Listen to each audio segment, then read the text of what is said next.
থেকে জানতে চাইবো, আপনি আগের প্রসঙ্গ ধরে মন্তব্য অবশ্যই করবেন, এবং পাশাপাশি আপনার বিরুদ্ধে সবচেয়ে বড় সমালোচনা কিন্তু যে মানে আপনার পেশা, আপনার আয় ব্যয়, গণ অধিকার পরিষদের কার্যক্রম পরিচালনা খরচ কে দেয়। আমরা জেনেছি যে গণ অধিকার পরিষদ কিন্তু বেশ কয়েকবার, 2-3বার ভাঙনের মুখে পড়েছে এইটির জায়গা থেকে। আপনার ব্যক্তিগত পারিবারিক জীবন জীবিকা কিভাবে চলছে সেটা আমরা একটু জানতে চাই। আপনার আয় ব্যয় নিয়ে সোশ্যাল মিডিয়ায় নানা রকম আলোচনা আপনি কেমন ভাবে দেখেন? অনেকে আমাকে এই প্রশ্ন বারবার করেন, আমি কেন আপনাকে এই প্রশ্ন করি না, অথচ করেছি। কিন্তু অনেকে বলতে ছাত্রলীগের লোকেরা এইটা নিয়ে আমার উপর খুব বেশিং করছিল যে আমি কেন আপনাকে জিজ্ঞেস করি নাই মোসাদের সাথে আপনার কি সম্পর্ক, আপনি আর কত বিদেশি লোকদের কাছ থেকে টাকা নেন, কি করেন সেটা আমাদের যদি একটু বলেন। জনাব নূর, আপনি স্মিত হাসছেন, আপনার হাসি মুখেই আমরা আগের অনেকগুলো প্রশ্ন হয়, উত্তরটা খুব ক্লিয়ার আসে নাই।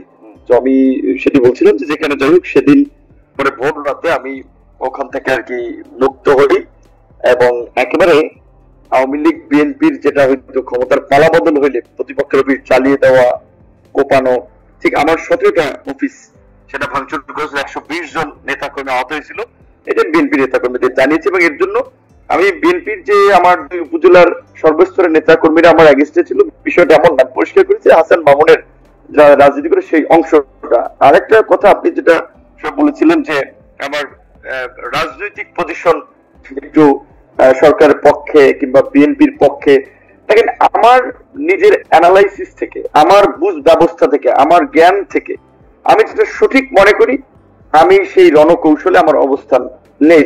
সেটা তো আপনার কাছে ভুল মনে হতে পারে, আরেকজনের কাছে সঠিক মনে হতে পারে, বাট আমি তো এই প্রত্যেকের কথা চিন্তা করে তো আর আমার রাজনৈতিক অবস্থান আমি ঠিক করি না।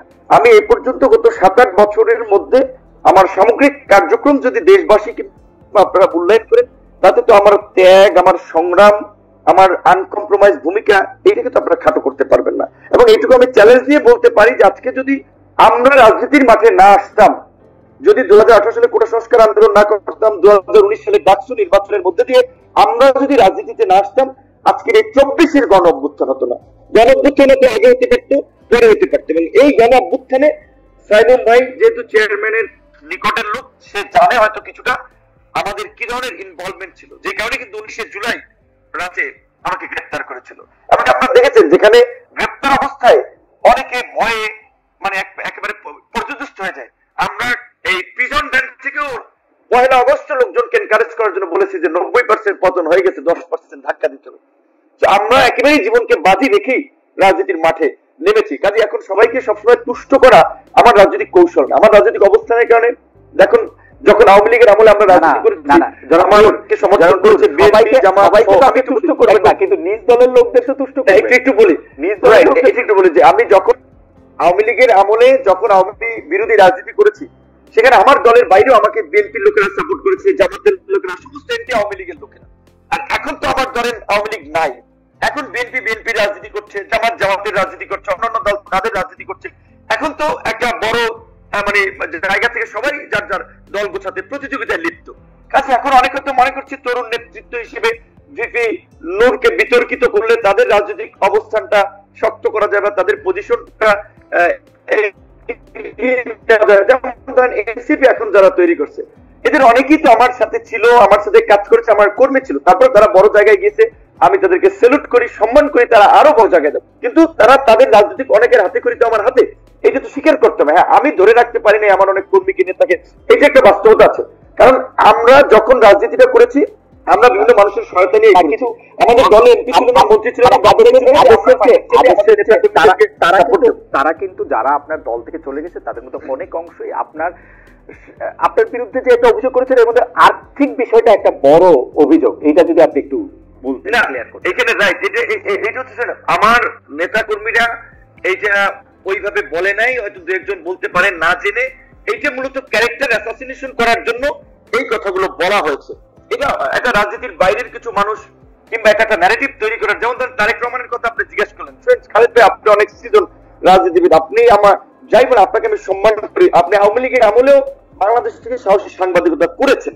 তো দেখেন তারেক রহমান চলে কিভাবে, এই কোশ্চেনটা কেউ যদি জিজ্ঞাসা করে, আমি মনে করি এইটা আসলে খুবই অবিবেচকের প্রশ্ন এবং অবুঝ মানুষের মতো কথা। তারেক রহমান বাংলাদেশের সাবেক রাষ্ট্রপতির ছেলে, তারেক রহমান বাংলাদেশের একাধিকবার 3 বারের প্রধানমন্ত্রীর ছেলে, তারেক রহমান একটা পার্টির আপনার সিনিয়র যুগ্ম মহাসচিব ছিল, এখানে তার তো নিজস্ব কিছু ব্যবসা বাণিজ্য ছিল, সে তো ফকির মিসকিনের ছেলে না, আমাদের মতো এরকম তো চরাঞ্চল থেকে উঠে আসা নিম্নবিত্ত পরিবারের সন্তান না, একেবারে সমাজের আপার ক্লাস এবং বাংলাদেশের মানে টপ ফ্যামিলির ছেলে বলতে গেলে। তাহলে তিনি আপনার তার ব্যবসা বাণিজ্য তো আছে কিছু, তার তো ওয়াইফ কিংবা মেয়ের ইনকামে চলা লাগে না, আমি যেটা মনে করি। তাহলে এই কোশ্চেনটা করার অর্থ কি তারেক রহমান না মানে বিতর্কিত করে ওই যে আপনি কি বলতে চাইছেন এই কোশ্চেনগুলো আমরা করবো না?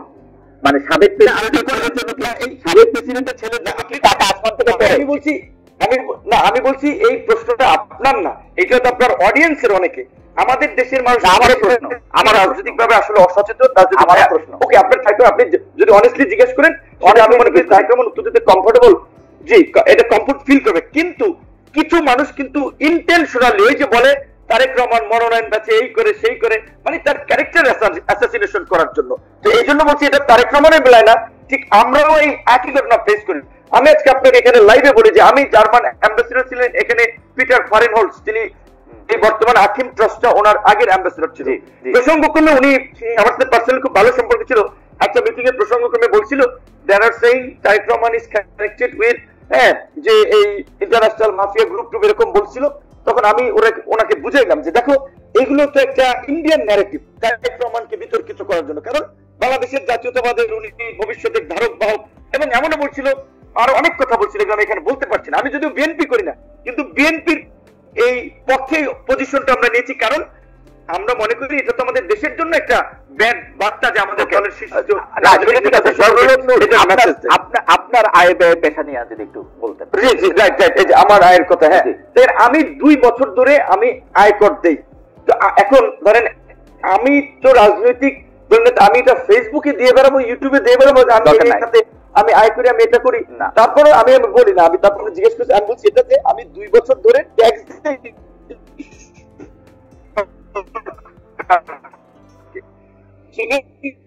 আমার একটা বাৎসরিক আয় আমি দেখি একটা ফেসবুক সোশ্যাল সাইট থেকে প্রায় 70-80 হাজার টাকার মতো 1 লাখ টাকার মতো আছে।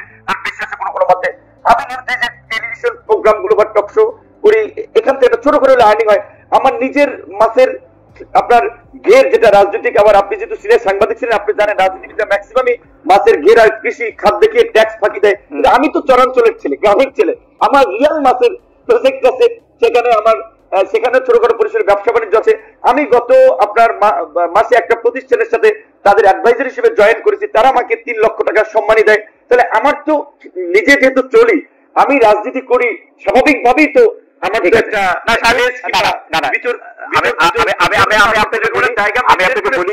একটা